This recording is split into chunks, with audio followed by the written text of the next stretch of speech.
Hello and welcome to the Good Imaginations podcast.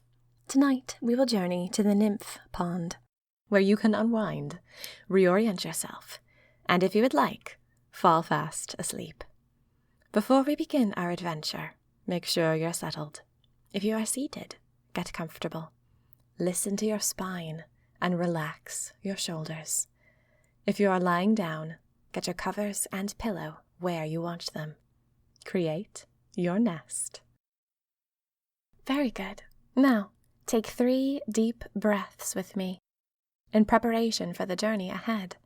Let go of your day and travel to a vacation for your mind. Imagine with me, see, smell, and be present. Breathe with me now, in through your nose, out through your mouth, slow and even. 1,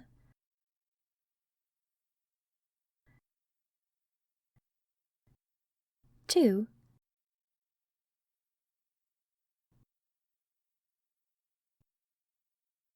3.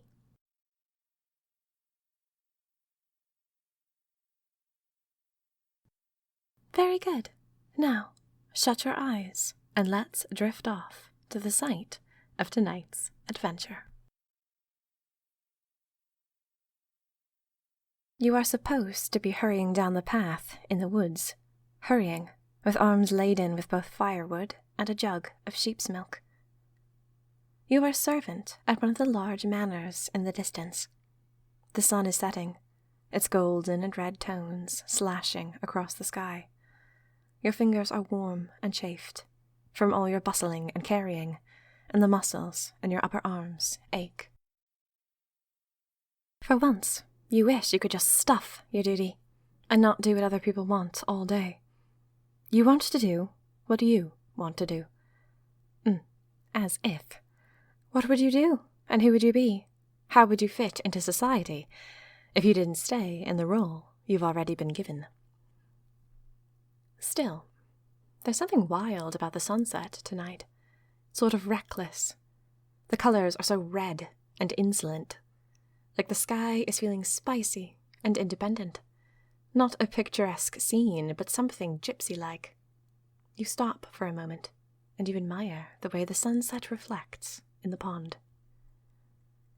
Suddenly, you find yourself setting down your bundle of sticks, and when you do, you're surprised. What are you doing? You think to yourself. You've got to march this firewood back to the kitchens. You've got to deliver the sheep's milk. Well, you don't want to. In fact, you know you mustn't. You sense that a door has opened. A door of discovery and new life and unlocked potential. And it has opened inside the pond. You are rarely aware of the infinite nature of the universe, of your own soul. But you are in this moment. It's frightening, but in an exhilarating way. It's like you're about to tip into an endless sea, and you don't know what you're going to find. You need to take this chance. You need to do something strange and unexpected, something that is all for you and no one else. If only to prove you can. You cock your head and study the pond. It's not scummy. In fact, it's more of a marsh than a pond. You could wade out into it and not get your knees wet. It must have swelled in the recent rain because it's clean and clear, with soft reeds growing and yellow buttercups blooming underneath the surface of the water. You decide you will wade out into it, just for a moment. Your regular life can wait. You want to feel the cool, clean water on your feet. You want to listen to the marsh grass rustle in the wind. You want to stand in the middle of the reflected sunset and feel that you've tipped upwards into the vibrant color of the sky. You wade out, and the water ripples around your leg. It's almost ritualistic, serene, gracious. What's the word you want? Holy. It feels holy, set apart, like you're wading out into the divine. It's the color and the ripples and the silence of the marsh. You feel like you're stepping out into another world, one that feels strangely more like home than anything else ever has. You think suddenly of your childhood, the way you were drawn to branches and weeds and water. You used to play in the rain barrel, swish your arms around and watch the ripples, watch the soap bubbles in the sink instead of doing dishes. You'd pick flowers, or simply look at flowers, like there was a world you were trying to get back into, like you belonged somewhere else, and the flowers reminded you of it. You feel a strange stirring in your bloodstream, like something is awakening inside of you, like tiny watch gears of your heart are clicking back into place and beginning to turn. You're surprised by how clean the water is, how pleasantly cool and refreshing. You have come this far in your strange adventure, and you decide you are going to lie down. You think that lying down will help unlock this door that is opening to you. You sink to your knees and then gracefully spread out onto your back. The water, cool and kind and clear, fills your clothing. It bubbles against your skin and then saturates the cotton on your back. You sigh.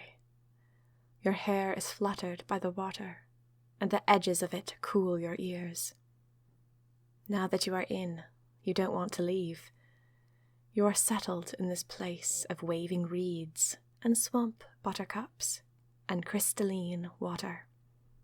You shut your eyes and feel the sun glow against your eyelids. Suddenly, you feel different. You open your eyes, and to your surprise, and yet no surprise at all, you have found that you've gone slightly transparent, and you have greenish webs growing between your fingers. You feel like you're waking up from a long nap, remembering something you used to have.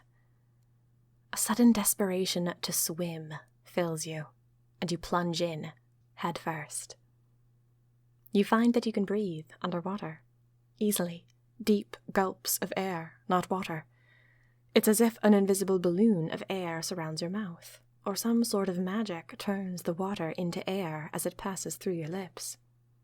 The air has a strange taste, like lilacs and deep, cold rivers. You take a deep gulp, thrilled that you can do this, swim and breathe at the same time. All this time, you've been living such a boring, hard life, and you were a nymph stuck living like a human.